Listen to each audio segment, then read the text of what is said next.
Salut, moi je m'appelle Monsieur Kamsu Motebo William, enseignant de chimie. Donc pour tous vos problèmes de chimie, vous pouvez vous abonner sur la chaîne YouTube Les Professeurs Titulaires et réagir en commentaire. Pour tous vos soucis, nous sommes là pour vous. Nous sommes là pour vous servir. Je serai avec vous tout au long de l'année. Donc pour tous vos problèmes, abonnez-vous et nous allons réagir.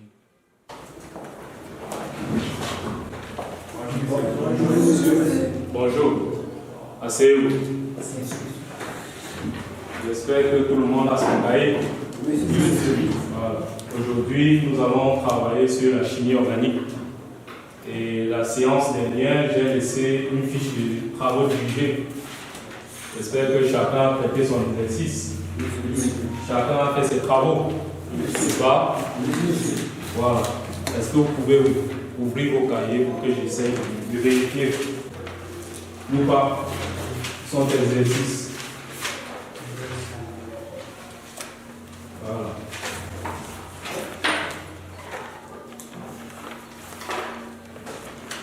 Quel est l'exercice? D'accord.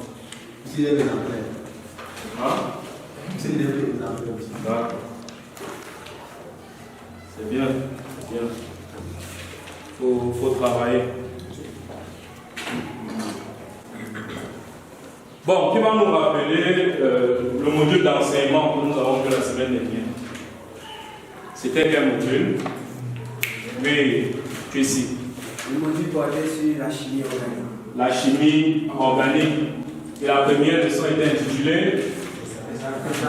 Les alcanes. Voilà. Donc aujourd'hui, nous allons faire des travaux dirigés sur les alcanes. Nous allons faire des travaux dirigés sur les alcanes. Donc, que chacun prenne son épreuve, sa fiche de travaux dirigés pour que nous commençons. Qui peut donc nous faire un bref résumé sur le chapitre que nous avons vu la semaine dernière? Les alcanes. Oui, Dédé. Monsieur, on a dit que les alcanes sont des hydrocarbures saturés aussi. Oui, saturés. On a parlé du méthane, le plus simple des alcanes. Oui, quel est le composé le plus simple des alcanes? On a dit que le méthane a un carbone tétragonal. Oui, tétragonal. Pourquoi il est tétragonal? Oui, ici. Parce qu'il est lié à 4 atomes. Parce qu'il est lié à 4 atomes voisins. Il a 4 voisins, n'est-ce pas? Raison pour laquelle on dit qu'il est tétragonal. Il effectue 4 liaisons de covalence. C'est ce que nous sommes dit. Donc, l'objectif sur les alcanes, c'est d'abord, premièrement, de voir les hydrocarbures. Nous connaissons que les hydrocarbures sont des composés constitués uniquement du carbone et de l'hydrogène. Mais cependant, ce sont des hydrocarbures saturés, n'est-ce pas? Parce qu'ils n'ont qu'une liaison de covalence, ils n'ont pas d'insaturation. Ce sont des composés qui ont une double liaison, qui ont une triple liaison, à l'exemple des alcènes et des alcynes, qui sont des composés insaturés. Mais ici, nous allons voir les hydrocarbures saturés. Nous allons voir la représentation spatiale de certains composés. Nous allons voir des conformations, notamment la conformation décalée et la conformation éclipsée, n'est-ce pas? Du composé qu'on appelle l'éthane, qui est le deuxième composé dans la famille des alcanes. Voilà. Donc, il faut d'abord planter le décor avant de commencer. Ça veut dire que vous avez lu beaucoup. Donc, on va commencer avec l'exercice sur les savoir-faire. Notamment, qui peut me rappeler la formule générale des alcanes? Oui. CH4, formule générale des alcanes. CnH2Cl+. Avec quoi? Est-ce qu'il manque? Voilà. Donc, aujourd'hui, le module qui nous intéresse est la chimie organique, n'est-ce pas? La chimie organique. Et la leçon aujourd'hui, c'est nous allons voir les alcanes. Tout à l'heure, comme première question, on a dit la formule générale des alcanes, c'est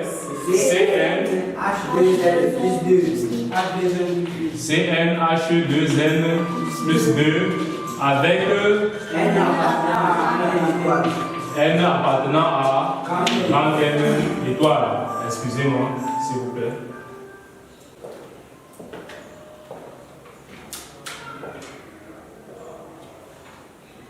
Merci.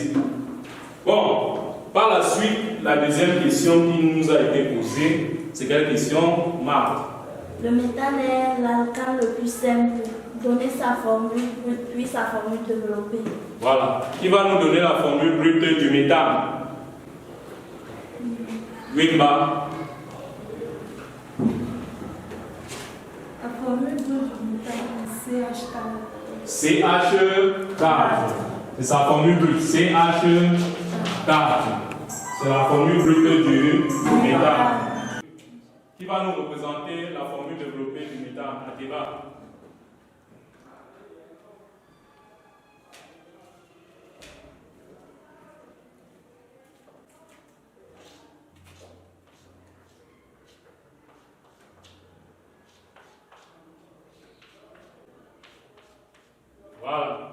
Voilà la formule développée du méthane, qui est le premier composé dans la famille des alcanes. Et nous voyons qui sont représentés, nous voyons les liaisons de covalence. Cependant, la deuxième question est quelle est sa structure géométrique? Oui ou pas? Quelle est la structure géométrique du méthane?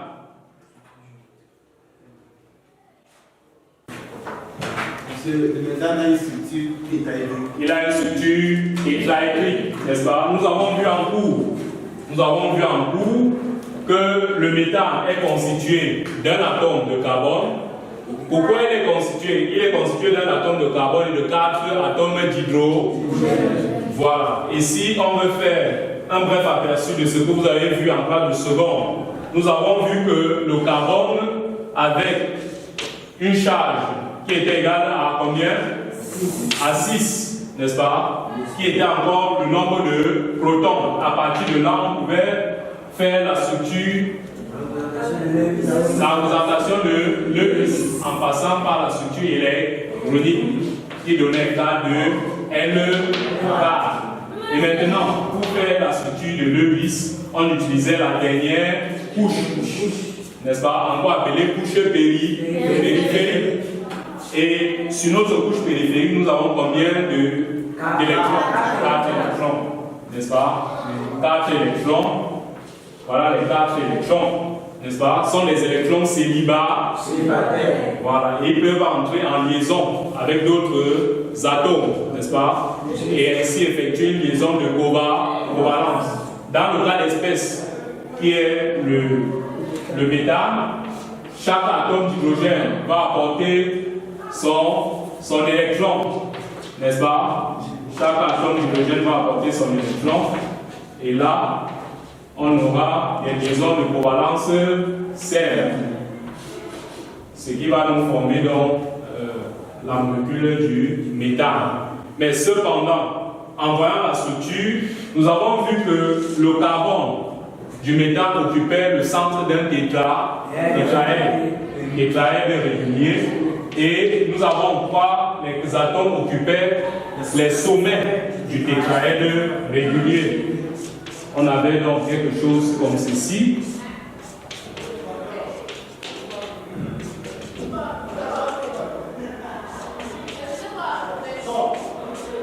On avait donc notre tétraèdre qui était là, qui était représenté ainsi, n'est-ce pas?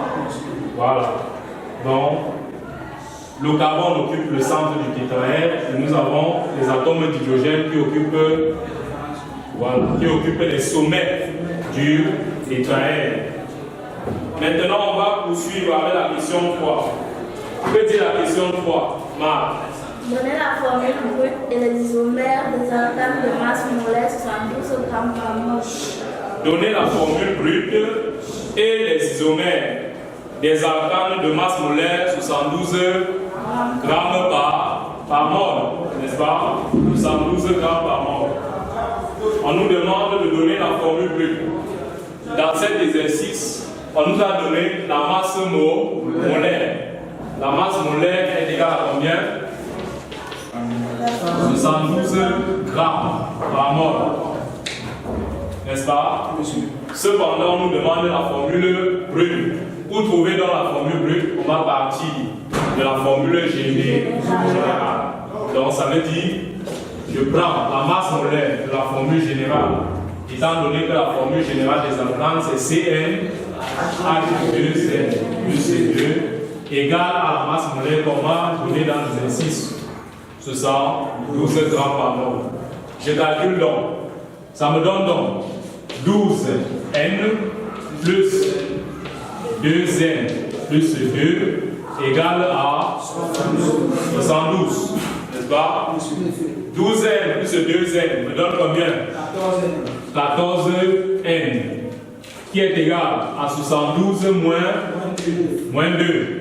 N'est-ce pas? Parce que nous prenons ceux qui possèdent N d'un côté et ceux qui ne possèdent pas N de l'autre côté. Ça me donne donc 14N égale à 70. Donc N est égal à 70 divisé par 14. Ça donne combien? 5. Égale à 5. Donc N est égal à 5. Ça veut dire, d'après la formule générale des alcanes, si N est égal à 5, ça veut dire qu'on aura C5, H combien? H10. H12, parce que ça va faire 2 fois 5 plus 2. 2 fois 5, 10 plus 2, 12. Donc voilà la formule brute de notre composé. Cependant, on demande aussi les isomères. C'est quoi donc un isomère?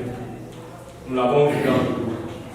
Oui, on a dit que les isomères sont des composés chimiques ayant la même formule brute, mais une formule développée, semi-développée différente.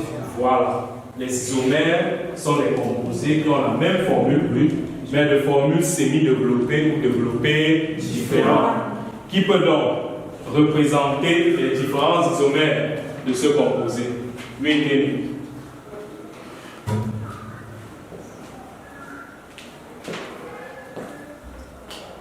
Il ne suffit pas de représenter, hein. En représentant, il faut aussi nommer. Nous avons vu comment on nommait les alcanes. Premièrement, qu'est-ce qu'il fallait chercher? La chaîne carbonée la plus longue, n'est-ce pas? Par la suite, il fallait identifier quoi? Les ramifications, n'est-ce pas? Et il fallait chercher le sens de nomination du composé, de telle en sorte que les indices les plus petits possibles soient attribués à ces ramifications. Voilà. Les ramifications doivent avoir les indices les plus petits possibles. Et à partir de là, on nomme aisément. Bon, le premier composé qu'il a trouvé, naturellement, le pentane. Parce qu'on a 5 atomes de carbone. 5 atomes de carbone. Par la suite, il doit donner les ramifications. Est-ce que le nom du deuxième composé là, c'est bon? Ce nom-là est bon? Il n'a pas nommé la position. Voilà, il n'a pas précisé la position du méthyle. Il doit préciser la position du méthyle. Ça fait donc 2 méthylbutane. Voilà. C'est aussi un isomère. Vous voyez, ils ont la même formule brute, mais la formule semi-développée, une formule semi-développée différente. On dit ainsi qu'ils sont des isomères. Vous pouvez prendre la correction.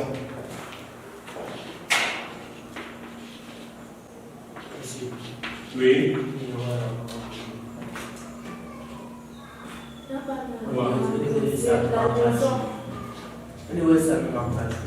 Ça nous manque là-dessus.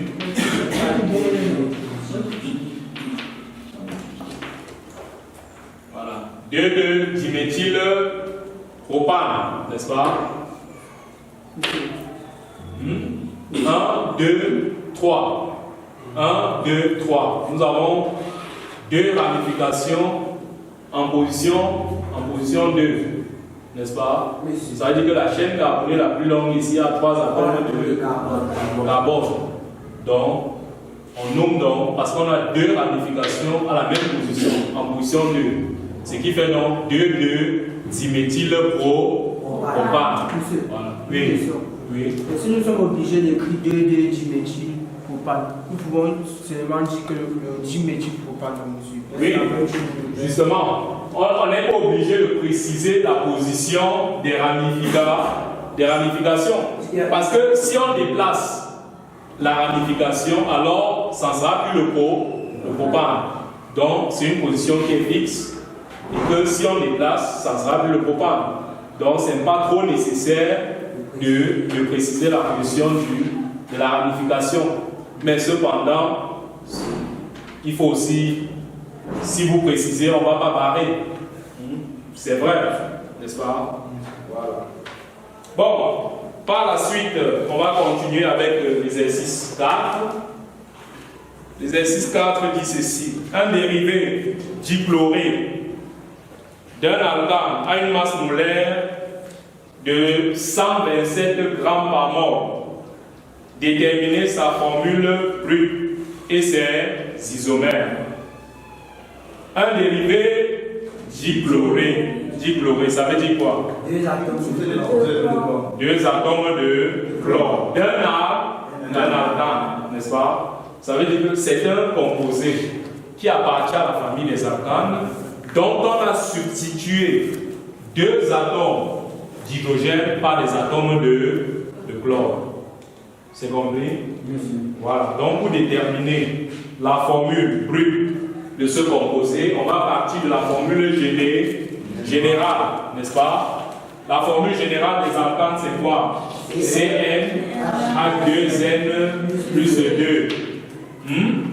Or, le composé dont il est question est un composé dichloré. Ça veut dire, étant donné que les alcanes sont des composés saturés et donc propices aux réactions de substitution, s'il est dichloré, ça veut dire qu'on a substitué 2 atomes d'hydrogène par les atomes de chlore. Ça veut dire que les 2 atomes d'hydrogène-ci ont été substitués par 2 atomes de chlore. Et à partir de là, on peut déterminer la formule brute. 127 grammes par mol. Ça veut dire quand je calcule, ça me donne donc combien? 12N plus 2N plus la masse molaire du chlore. 35,5, n'est-ce pas? Or, on a 2 atomes de chlore. Ça fait donc 2 fois 35,5 qui est égal à 127. Or, 2 fois 35,5 donne combien? 111. On aura donc 2N plus 14 plus 12N plus 2N vont me donner combien? 14N qui est égal à combien? À 127 moins 71. 127 moins 71. 56. On aura donc 14N égale à 56. Donc N égale à 56 divisé par 14. Ce qui nous donne 4. Ce qui nous donne 4. Ça veut dire notre formule, la formule brute dont il est question ici, pour N égale à 4, on aura donc quoi? Étant donné qu'il est dichloré, on aura donc C4, H8, Cl2.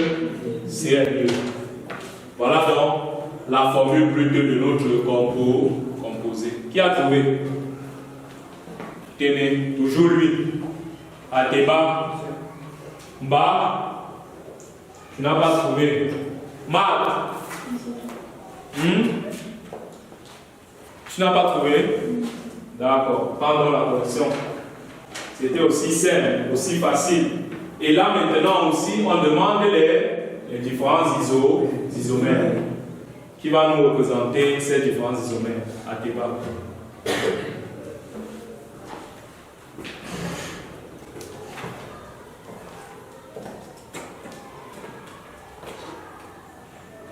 Écris un peu plus gros pour tes camarades.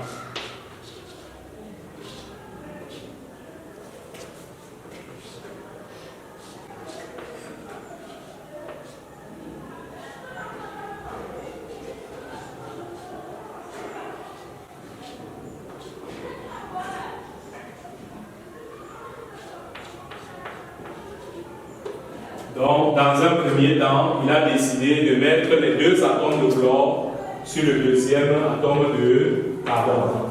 Voilà. Voilà un premier isomère.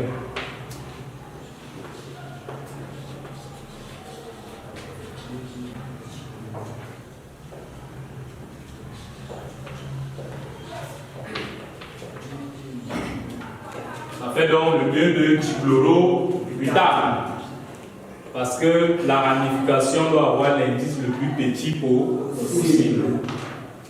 L'indice le plus petit possible.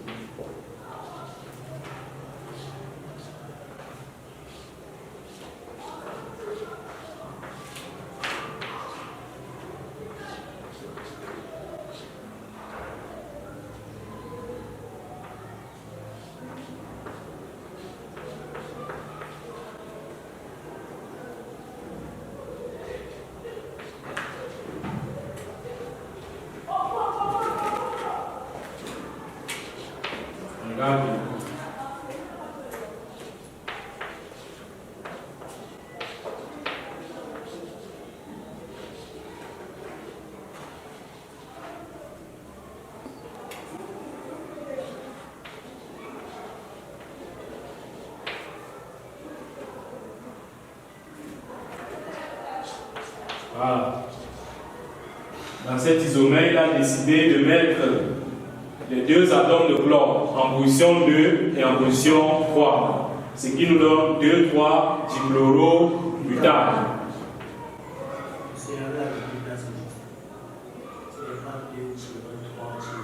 Non, c'est la virgule. Entre deux chiffres, c'est la virgule. Maintenant, entre le chiffre et une lettre, c'est le tiret. C'est compris ou pas? Oui ou pas? Tu ne comprends pas 12, n'est-ce pas? La masse molaire du carbone, c'est combien? 12. Voilà, on est en train de calculer la masse molaire. Et la masse molaire du carbone, 12 N. Parce qu'on ne connaît pas le nombre d'atomes de carbone. La masse molaire de l'hydrogène, c'est 1. Voilà, ça donne 2 N. Et la masse molaire du chlore, c'est 35. Et comme on a 2 atomes de chlore, ça fait 35 fois 2. C'est compris? Voilà. Bon, lui, il a pu trouver, il demande deux isomères. Est-ce qu'il y a que 2 isomères? Hein? Il y a plusieurs. Tenez, bien identifier ce que Akeba n'a pas pu faire. Il y a encore d'autres isomères. On a demandé tous les isomères. Et ces différents isomères.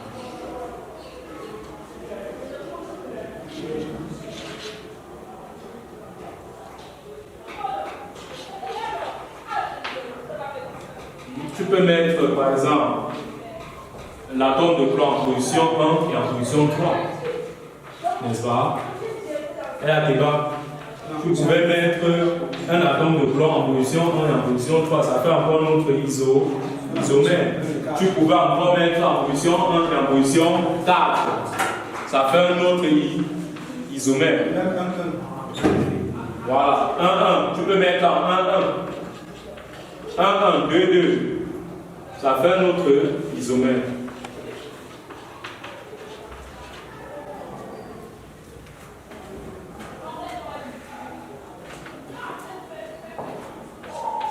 Il doit être équivalent.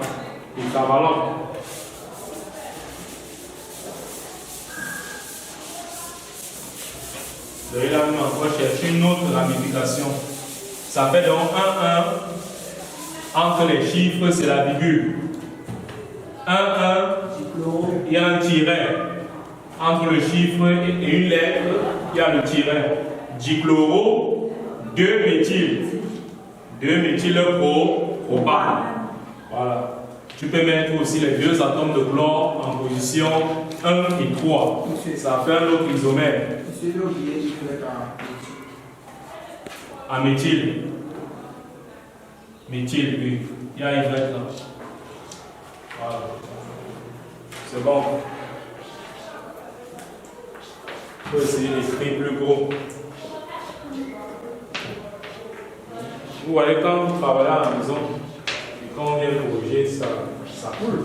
Ça va de soi. Eh, nous va. Vous travaillez. Le travail qui paye. Voilà. Là, il a décidé de mettre en position 1 et en position 3. Voilà. 1, 3. Dichloro, oui. De la ramification, oui. Pourquoi? Quand tu écris la formule semi-développée ou développée d'un composé, rassure-toi toujours que l'atome de carbone est tétravalent. Tétravalent, ça veut dire qu'il effectue 4 liaisons. Là, ici, l'atome de carbone, il effectue une liaison avec cet atome de chlore, il effectue encore une liaison avec un atome d'hydrogène, il effectue encore une autre liaison avec l'atome d'hydrogène, ça fait A3. Il effectue une dernière liaison avec l'autre atome de carbone. Donc, rassure-toi que tes atomes de carbone soient toujours tétravalents, qu'il effectue 4 liaisons. Et tout ça, nous avons démontré ça en partant du cours que vous avez mis en place de seconde, de la structure de Lewis, de l'atome de carbone.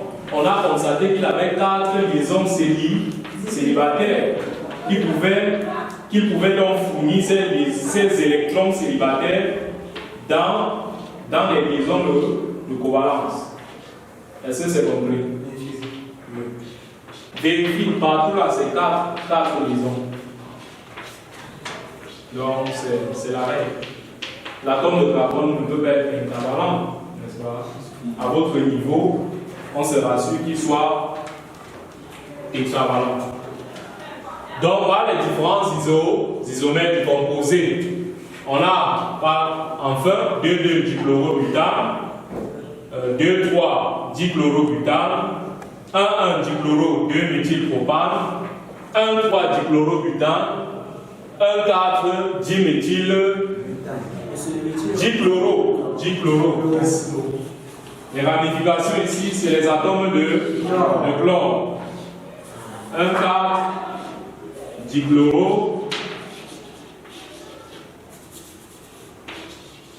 dichlorobutane. Tenez, il faut être concentré, n'est-ce pas? Sans avoir le méthyle.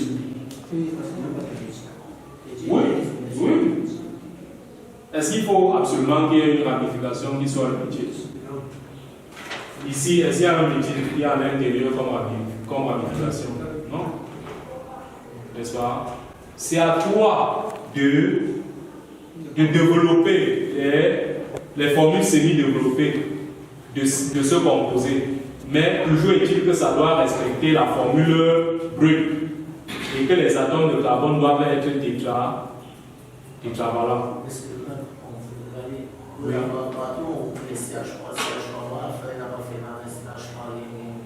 Ou ici. Parce qu'ici, il y a une liaison, il y a une ramification qui est le Cl. Ça veut dire que cet atome de carbone effectue une liaison avec cet atome de carbone, effectue encore 2 liaisons avec les 2 atomes d'hydrogène et une liaison avec l'atome de chlore. Ça fait 4.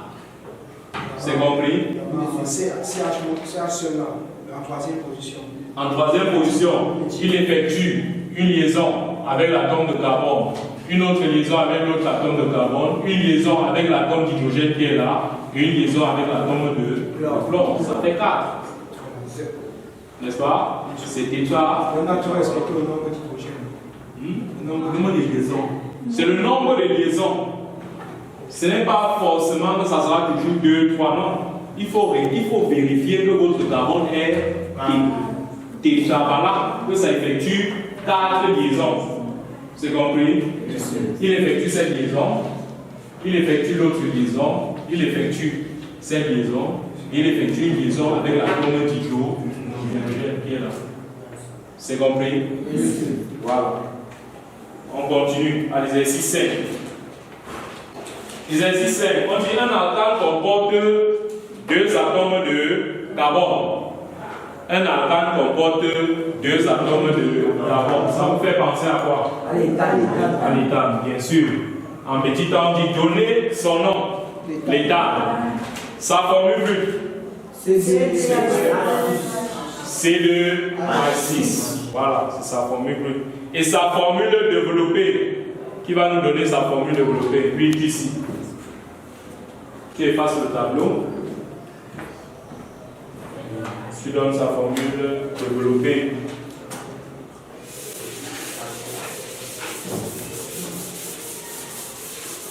Tu passes le tableau.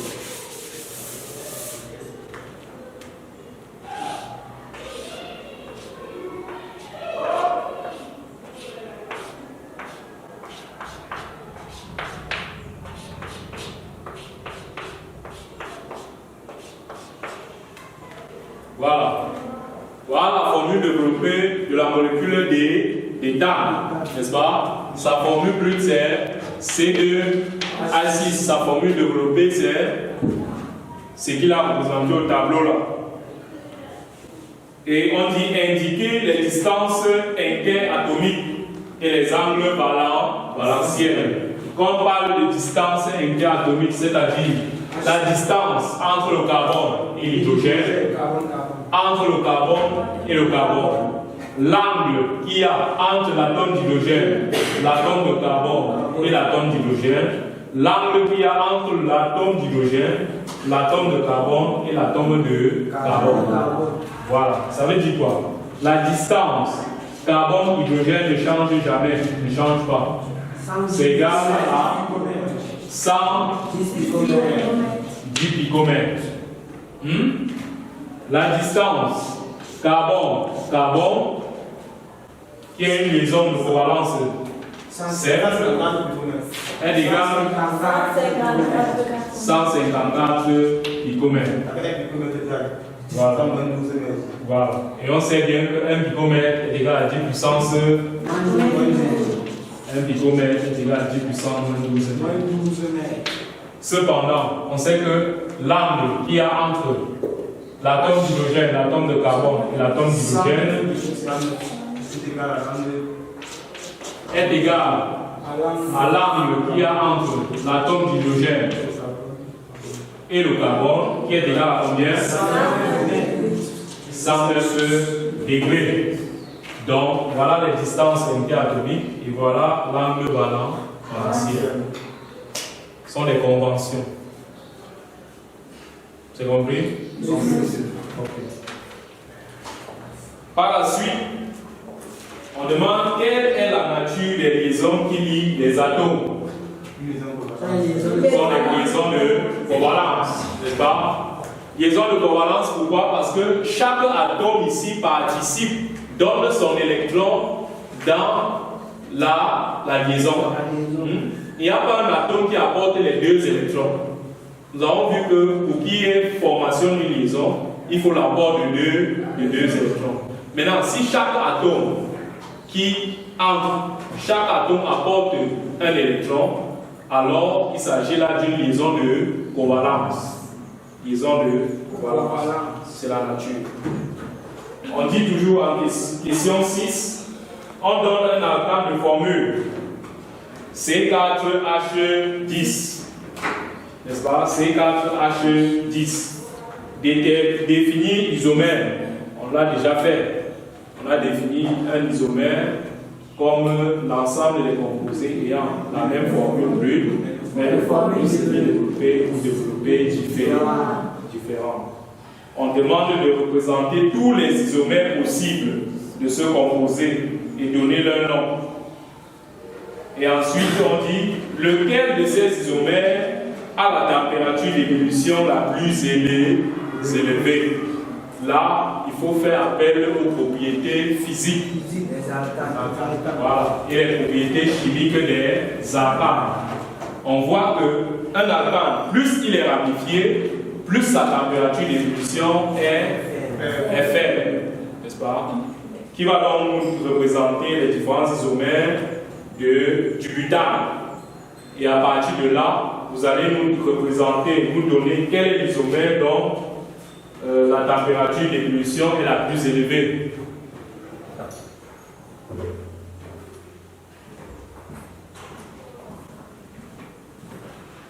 Voilà, vous effacez.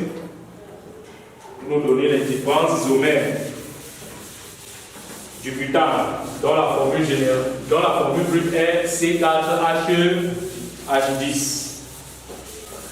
Il respecte la formule générale des alcanes qui est CnH2n plus 2.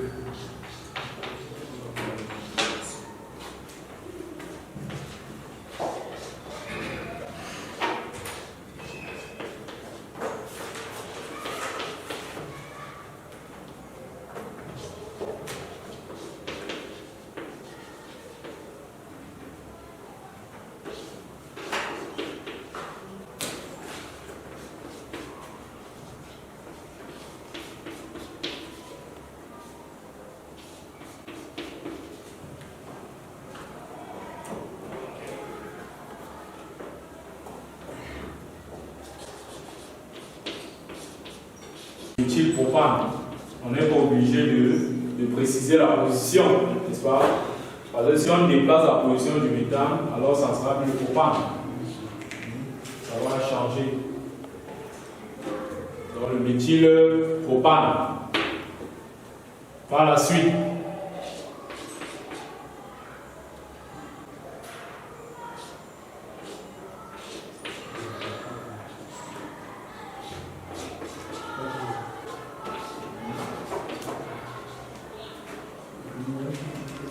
il n'y a plus d'autres isomères. Il n'y a que deux isomères. On a le butane et le méthylpropane. Et on demande lequel de ces isomères a la température d'ébullition la plus élevée. Voilà, c'est le butane. On a dit plus un composé est ramifié, plus il a une température qui est faible. Donc la température d'ébullition d'un composé diminue avec le degré de ramification. Voilà. Le butane n'est pas ramifié, alors que le méthylpropane est ramifié. Donc forcément, la température d'ébullition du butane sera plus élevée que la température d'ébullition du méthylpropane. Voilà. Par la suite, à l'exercice 7, on dit on fait réagir le méthane avec du dichlore en présence de la lumière. On fait réagir le méthane avec le dichlore, en présence de la lumière. Première question, définir réaction photochimique. C'est quoi une réaction photochimique? Marc, c'est quoi une réaction photochimique?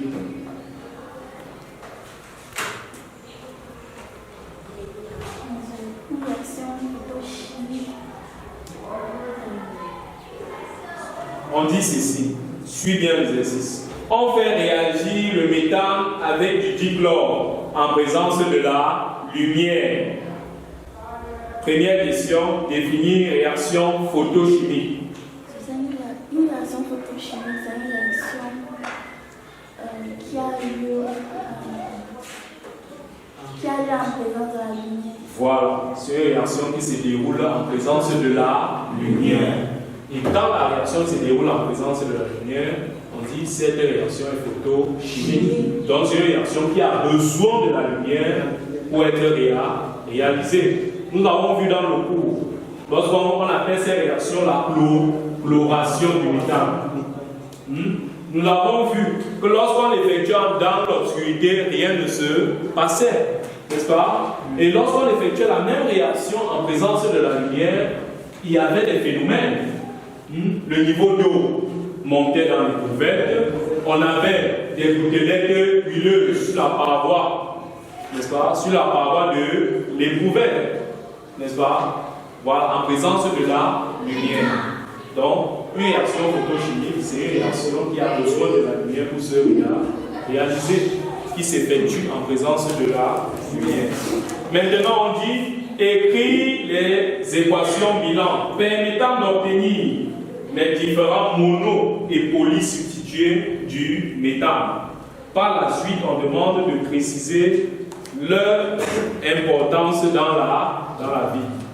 Lorsqu'on a vu la chloration du métal, on avait combien de dérivés monochlorés? 4 dérivés chlorés. On avait 4 dérivés chlorés. Qui sont? Tu peux les citer? Oui, quel est? On a le monochlorométhane.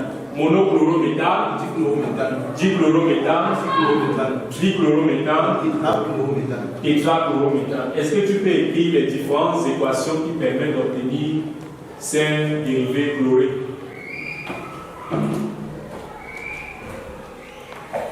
Étant donné que la réaction s'effectue en présence de la lumière. Voilà. En présence de la lumière.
C'est bon?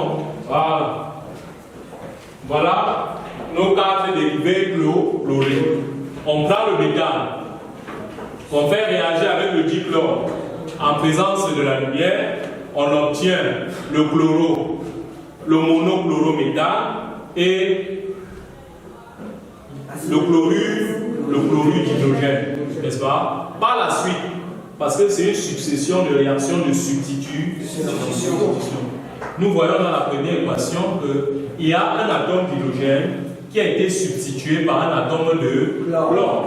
Et cet atome d'hydrogène qui a été substitué va encore aller se relier avec l'autre atome de chlore pour former le chlorure d'hydrogène. Cependant, on constate qu'il y a encore 3 atomes d'hydrogène qui peuvent être substitués. Le monochlorométhane, par la suite, réagit encore avec le dichlore. N'est-ce pas?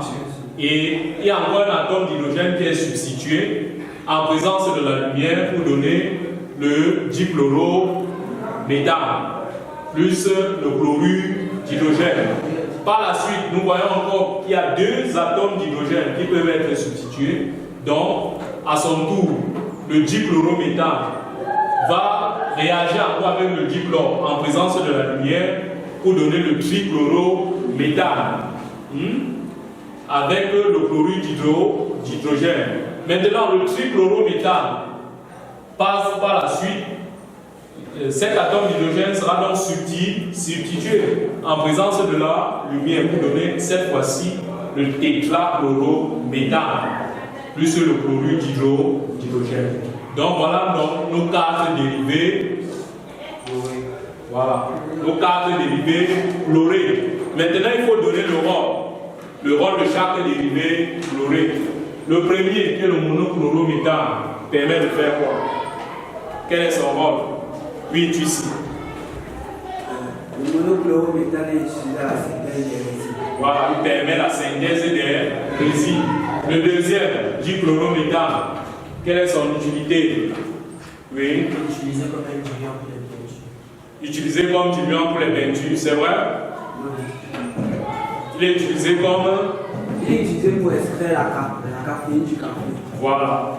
Il est utilisé pour l'extraction de la caféine du café. N'est-ce pas? Et le trichlorométhane, c'est un diluant. Et le dernier, le tétrachlorométhane, c'est quoi?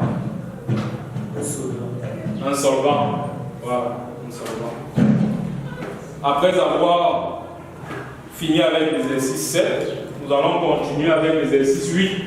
Maintenant, l'exercice 8 va vous permettre d'avoir les aptitudes pour pouvoir nommer n'importe quel composé dans la famille des alcanes.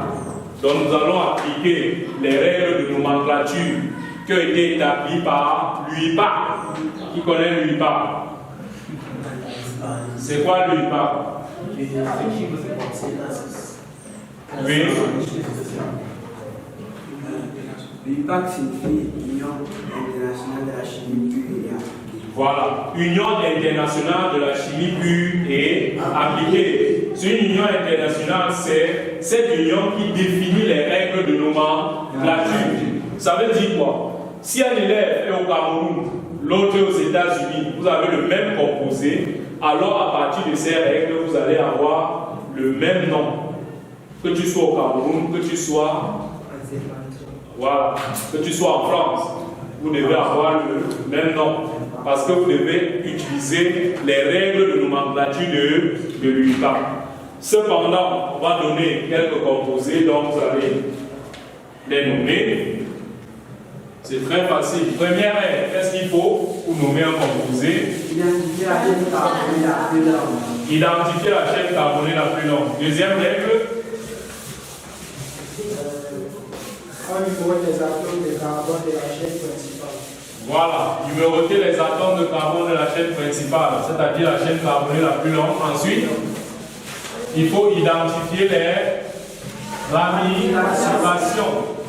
Cependant, ces ramifications-là, il faut prendre le sens dans lequel les indices les plus petits possibles seront attribués à ces ramifications. Et maintenant, les ramifications seront nommées par ordre alphabétique. Il faut les placer par ordre alphabétique. Je vais écrire quelques composés au tableau et chacun va venir essayer de nommer. On aura un composé comme celui-ci.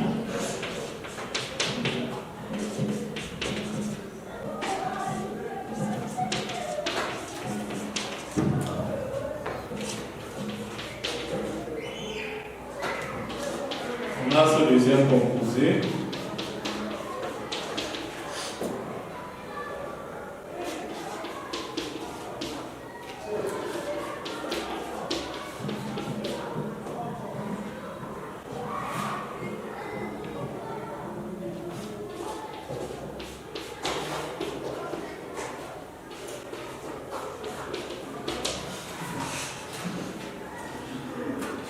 On aura ce troisième composé.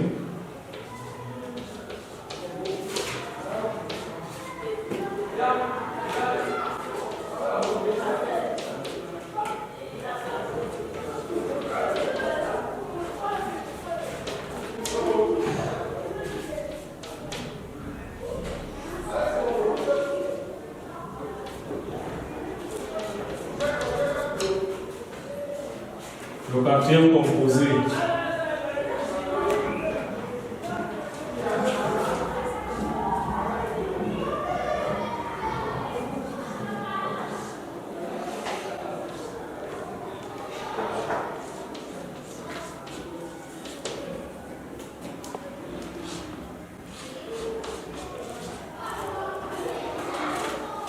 Voilà. Qui va les nommer? Tout le monde se Hein? Une personne de Le deuxième composé. 3 personnes au tableau. Le troisième composé. 4 composés. Le dernier, il y a un autre composé. Je n'ai pas tout écrit au tableau. Tu peux d'abord attendre.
À débat, c'est bon? On va nommer le 4e composé.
Voilà.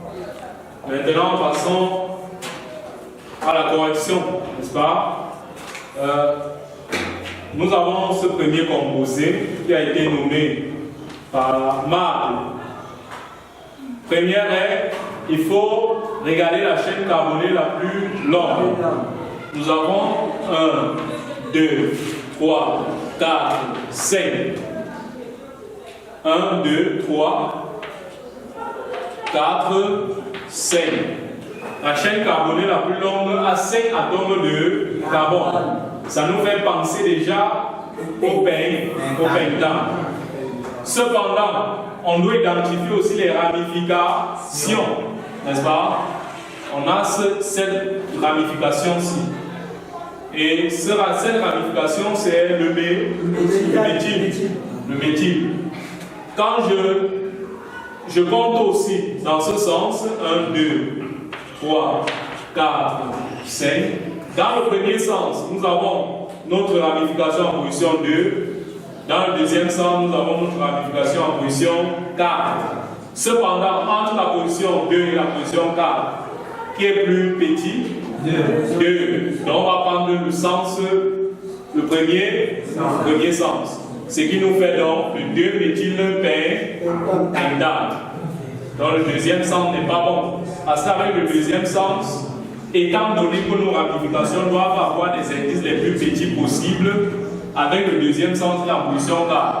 Alors qu'avec le premier sens, la position 2. Donc Marthe a bien trouvé son composé. C'est bien évidemment le 2-méthylpentane. On poursuit avec le deuxième composé qui a été nommé par Lupa. Première des choses, il faut identifier la chaîne carbonée la plus longue. Quand je compte dans ce sens, 1, 2, 3, 4, 5, 6, 7. 1, 2, 3, 4, 5, 6, 7, 8. Voilà. Notre chaîne carbonée la plus longue a 8 atomes de carbone. 8 atomes de carbone. Cependant, quand je compte dans ce sens, 1, 2, les ramifications, on a le groupement méthyle et nous avons aussi le groupement éthyle. Donc on a 2 ramifications. Dans ce sens, la première ramification en position 2 et en position 5. 2, 5.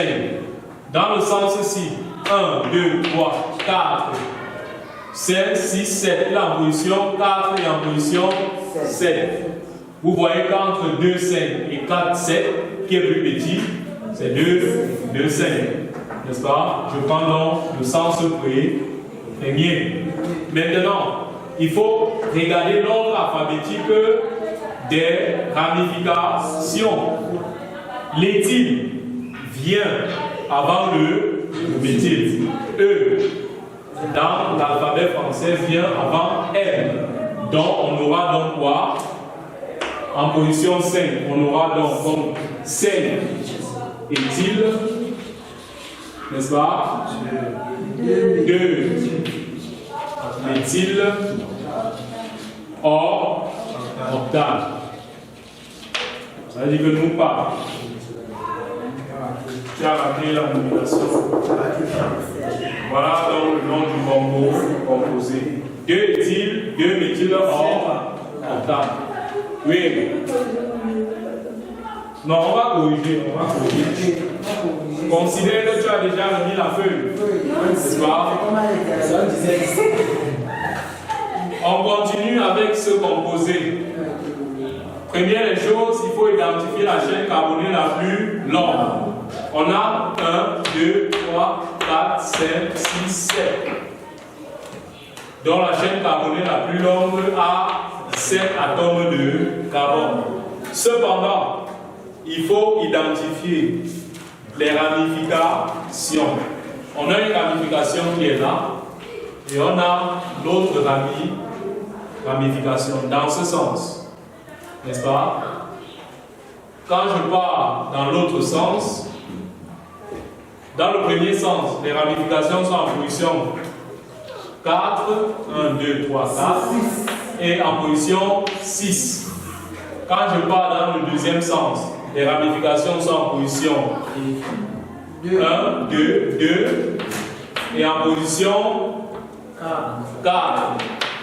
Vous voyez que c'est ce sens que je vais prendre, n'est-ce pas? C'est le sens 2, parce que 2, 4, 4, 6, 2, 4 sont les indices les plus petits possibles. Ils sont plus petits par rapport à 4 et 6. Donc je prends donc dans ce sens. J'aurai donc le 2, 4, parce qu'il s'agit des mêmes ramifications. 2, 4, diméthyle et pentane. Donc Athéba a trouvé son composé. Par la suite, je continue avec le composé nommé par Ma. Ici, la particularité de cette molécule est qu'il s'agit d'une molécule qui est comment? Cyclique. N'est-ce pas? Ça forme un cycle. Et ça nous fait penser ici aussi cyclable. N'est-ce pas? Lorsque nous avons vu le cours sur les entames, on a aussi parlé des cyclables. Donc la formule générale est CN H2N avec N supérieur ou égal à 3. Donc il faut au moins 3 atomes de carbone pour pouvoir former un cycle. Au moins 3 atomes de carbone pour pouvoir former un cycle. Cependant, notre cycle-ci est à combien de chaînons? 5 chaînons. Donc il fait penser au cyclopentane, n'est-ce pas? Il fait penser au cyclopentane. Bon, entre le méthyle et l'éthyle, l'éthyle aura la première position, n'est-ce pas? 1, 2, 3, 4. Quand je pars dans ce sens. Dans l'autre sens, j'ai 1, 2, 3. Or, le HEPAC dit, mes ramifications doivent avoir les indices les plus petits possibles. Donc, je vais choisir dans ce sens de nomination. J'aurai donc 1 éthyle, 3 méthyle, 3 méthyle, cyclopentane. Donc voilà comment on nomme les composés, notamment les composés dans la famille des alcanes. On utilise les règles de l'UIPAC. Ça veut dire si un élève est en France, il va toujours obtenir ces mêmes noms en utilisant les mêmes règles de l'UIPAC. N'est-ce pas? Voilà. Je pense que nous allons, pour cette séance, nous arrêter ici. N'est-ce pas? Nous allons nous arrêter ici. J'ose espérer que vous avez beaucoup appris, n'est-ce pas, dans ces travaux dirigés et que vous allez davantage vous exercer à la maison, n'est-ce pas? Donc, exercez-vous. J'ai donné des fiches de TD, travaillez davantage et ainsi de suite, nous allons faire notre petit bonhomme de chemin pour que le jour où vous allez affronter votre examen, notamment le laboratoire, que vous soyez suffisamment armé de connaissances et que je vais vous donner l'autorisation de tirer, n'est-ce pas? Mais cette fois-ci avec des billes sur les feuilles et que par la grâce de Dieu, nous aurons 100%. Amen. Voilà.